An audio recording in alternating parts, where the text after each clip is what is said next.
Hello dear subscribers, today I will tell you how you can easily fix your error. So if you receive error on your iPhone, Instagram not loading picture, so how you can fix it? So for fixing it, first thing, just go to the settings.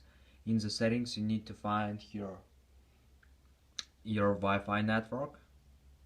So just check your Wi-Fi, just turn off, wait a few seconds and just turn on again. And also you can try to restore your Wi-Fi router, so sometimes it also helps. And another thing you can try, just go to mobile data, just turn it off and turn on again. And if you still have the service, or just try to turn on airplane mode, wait a few seconds and just turn it off.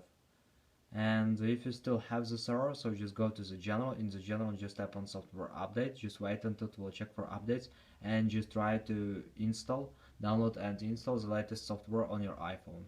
And if you still have the server, so just go to the general, just scroll down, just tap on shutdown, slide to power off, wait a few seconds and just power on your phone again. So just simply restore your phone.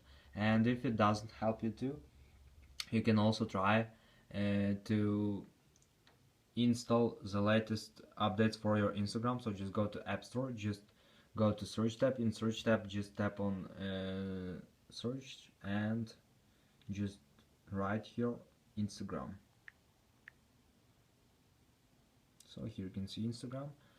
Yeah, and if you see here not open but update, just tap on update, so it will download and install the latest software on your Instagram app on your iPhone. So this is a way how you can also try to fix it. So thanks for watching, have a nice day, subscribe to my channel, click like, and goodbye.